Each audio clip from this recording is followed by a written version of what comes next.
Many times we insult rich people, we insult blessed people, we neglect people's track records because we cannot see what happened. When they are in the cave of Adullam, you don't see it. You only see the manifestation. And you can see a blessed man and say, what is there? It was his father, not a rich man.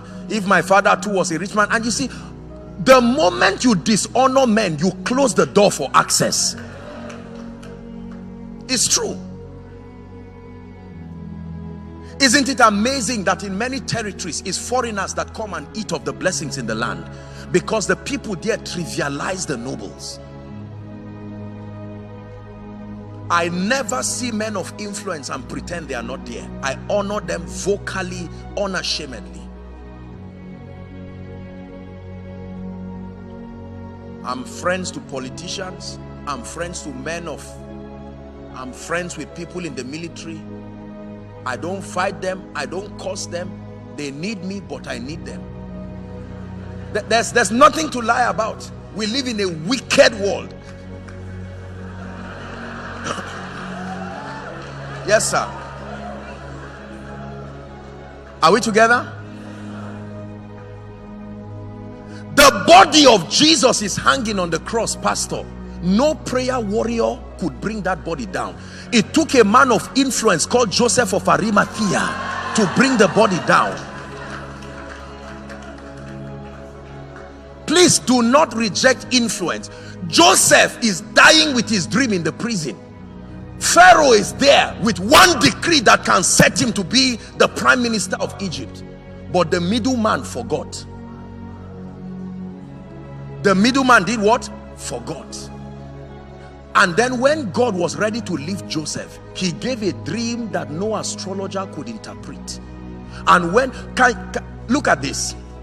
Do you know that there are certain levels of influence, if you don't rise to, God cannot use you in certain ways? Because showing you the vision is useless. You don't have the influence to do anything about it.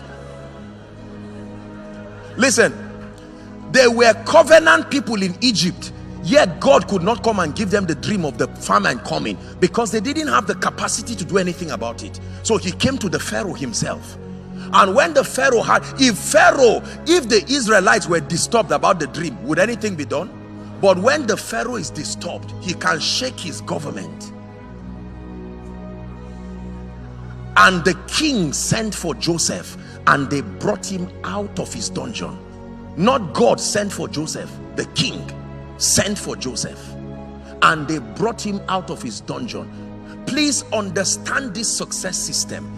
It is a secret in the kingdom. This is what makes people to rise miraculously. One endorsement, please help this person, signed this and that, and the person looks at it and looks at you and say, whose son are you? Say, well, that's not the issue. Look, focus on what I brought.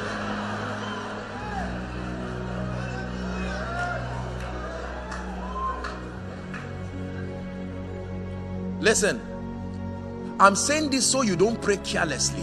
When you are praying, you don't just say, help us of my destiny, come. It's not a very wise prayer. You know what and who to call. Lord, I need men of influence in this season of my life. I have the grace, I can be on air, the world can hear me, but there is no one to connect me. And God says, I know how to make it happen.